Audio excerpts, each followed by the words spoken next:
Yo, what is going on, guys? Welcome back to another video. So now that the Stanley Cup Finals are over, it is fully trade season. We've already seen Mason Marchment get traded, Eric Halla, as well as Andrei Burakovsky earlier today. So I thought it's time for me to update my trade board. I dropped one in like late May, and even in the last little over 3 weeks, shit has changed. Some guys that we thought were going to get traded might not be getting traded anymore. Some guys have came out of nowhere and might potentially get moved in the next 2 weeks or so. So yeah, I'm going to be giving out my top 15. If you watched the prior video, you're probably going to know some of the names that are on this in terms of some honorable mentions that fell out. Kotkaniemi, don't think that he's going anywhere at this point. Morgan Riley, probably not going to happen. Ristolainen, maybe more so of a deadline move next year or the following offseason. So those guys, honorable mentions, would not like shock me if they got traded, but they did fall off my top 15. And there's other guys that came out, but I'm just not going to. I'm going to leave a little bit of intrigue heading into this list. And at number 15, well, first off, this is based on how likely it is and also how good of players they are. It is a little bit tiered to lean more so towards the good players that might get moved. At number 15, I got a guy that's not very good. I got Matt Dumba. By the time I drop this, he potentially could be getting bought out, but Matt Dumba has 1 year left at $3.75 million. Dallas only has $2.75 million. We talked about it in yesterday's video. Dumba's got to go. And I think you're going to be surprised how dumb some general managers are and are going to value him, big boy, right-handed defenseman, and probably take him on for free, or maybe they'll give up like a 4th or a 5th round pick. I think you definitely go down the trade route, then say the buyout where you're spreading that cap hit over this year and next and only saving 1/3. So yeah, especially after Jacob Trouba, who not the exact same player as Matt Dumba, but physical right-handed defenseman that's bad relative to his cap hit, got moved and got a 4th round pick.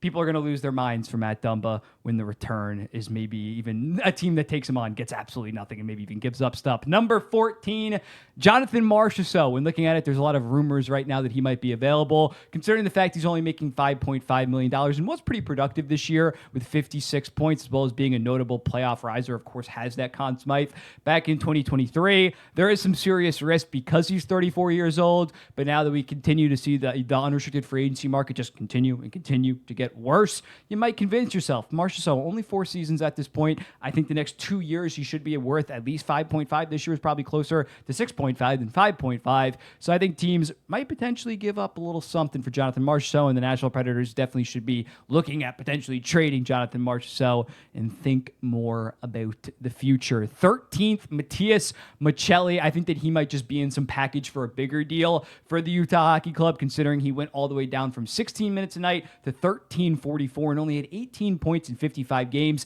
Still is a guy that if I was a young, rebuilding, up-and-coming team, I would definitely take a shot on because he was 55-ish point pace first 2 years in the NHL. Ultra-skilled, very good playmaker, but it's clear at this point, especially if they're selected 4th overall, that he's probably not a part of their long-term plans with that forward core. So I definitely could see him get moved, and he would probably benefit from a change of scenery. At number 12, we got our first Pittsburgh Penguin, Bryan Rust. 3 years left at $5.125 million and has 0 trade protection. They can ship him out anywhere. So even though he is the longest tenured compared to the other 2 Penguins we're going to talk about that you probably know that were on the prior list, Bryan Rust, because there's no strings attached, because he has more of a consistent track record than, say, Rickard Rakell, spoiler alert, I could definitely see a team give up a first plus for Bryan Rust. Yes, he is 32 or 33 years old, but he had 31 goals, 34 assists, 65 points, 71 games. Yes, he does play with Sidney Crosby, but he is still a very, very effective player and not the biggest guy, but pretty damn physical. Teams really want a Bryan Rust, especially at that cap hit. And Pittsburgh probably should trade him, even though he's been there for a while and has been a key part of their team. At number 11, another Pittsburgh Penguin, Erik Karlsson. When looking at him, he might be a little bit more difficult to trade, considering he's at $10 million. They're going to have to retain $2 to $3 million. But if you get an enticing offer for Erik Karlsson, if the Carolina Hurricanes say, yeah, we can't really land anybody in free agency right now, and there's no notable right-handed defenseman, we'll give you a first or something like that for Erik Karlsson, I think you definitely do that because Karlsson still is a very good offensive defenseman. Teams do value that. But yeah, at $10 million, it's not going to happen. At $7 to $8 million, I think a lot of teams are going to be after Erik Karlsson, and Kyle Dubas should look at doing that. At number 10, we got a New York Islander, Jean-Gabriel Pageau. When looking at it, only making $5 million for 1 more season. As we talked about earlier in this video, the free agency market, especially the center market, has really started to dry up. And I think at this point, Granlund's probably going back to Dallas. John Tavares is signing with the Toronto Maple Leafs. There really isn't shit in terms of top-end centers. So Gabriel Pageau, although he's not some kind of next level stud, a consistent 40-point two-way guy that's great at taking faceoffs for 1 year at $5 million, that is going to be extremely valuable for teams, whether he's in some kind of potential James Hagen's move-up package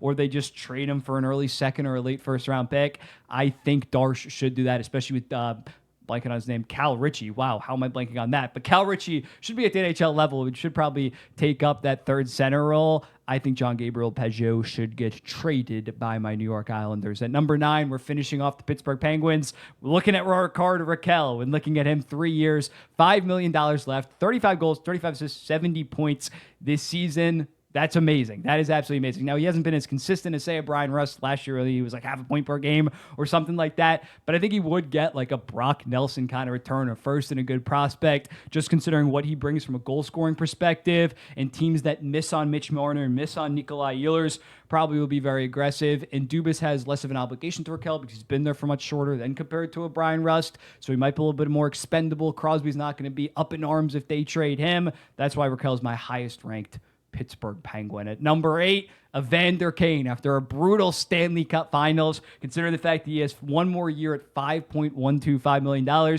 he's expendable as shit. Henrique and Arvidsson are also decent candidates, but they control their own future. They have full goddamn no movement clauses. I don't know why last summer they got no movement clauses, but they did. Meanwhile, Evander Kane just has a 16-team no-trade clause. So, yeah, if the Frederick deal has rumored $3.8 million, if you want to sign Bouchard to anything long-term, you got to move out. If you want to improve the goaltending situation, you got to move out some serious money, and that probably starts with Evander Kane and then maybe even Arvidsson or Henrique buyout.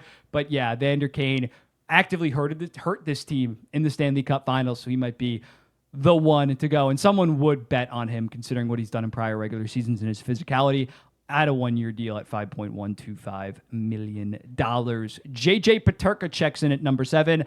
Frank Saravalli has this guy number 1. Like, he's dead set on him getting traded. I refuse to believe that they're going to be this stupid, but it definitely is a possibility that they trade a 23-year-old that's like a 30-goal, 40-assist, 70-point guy at this point. They shouldn't. They should figure it out between him and Bowen Byram, who might also be on this list. They should choose JJ Peterka, overpay him, but just you lose all reputation. Not that they have this great reputation, but everybody thinks even more so that you're a joke. JJ Peterka will probably get traded and win a Stanley Cup within 3 years. Make it work with JJ Peterka. At number 6, Noah Dobson. When looking at this, the report came out, of course, that he wanted $11 million.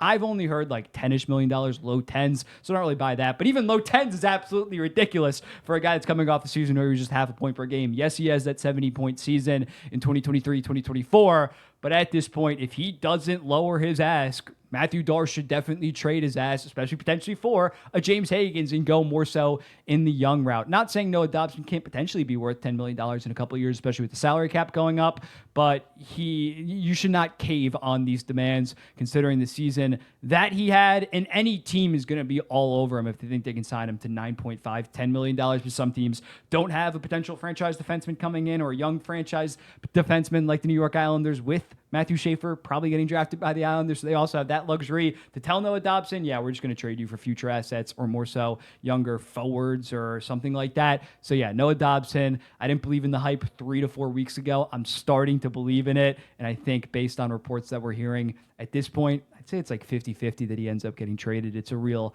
possibility. Next up into our top 5, and we have John Gibson, and he was on this list 3 to 4 weeks ago, but he was like number 10 or number 11 just because at the time, Stuart Skinner was actually playing pretty good against either the Vegas Golden Knights or the Dallas Stars. That clearly flipped, so now Edmonton is definitely in play for a goaltender if they want to re-sign Connor McDavid going forward. So yeah, when looking at Edmonton, potentially a Carolina, maybe a Columbus, because Elvis Merzlikins has been so bad, the options, he's really the only guy of note. Elvis Merzlikins could get traded, but he's been horrible, and he's making $5.25 million. Jake Allen, is the team going to really believe in him to be their starter? John Gibson is that guy, although in prior seasons, great out of the gate in his career, then had some bad years when they were rebuilding, but this season was awesome alongside Dostal. And when looking at the Anaheim Ducks, they're about to have to pay Dostal, so I don't think that they really love the idea of paying Gibson $6.3 million to play 35 games going forward. So yeah, I think that he has a high possibility of getting traded, and Verbeek should definitely capitalize that if there's good offers out there. At number 4, Bowen Byram probably wants a longer-term deal in Buffalo.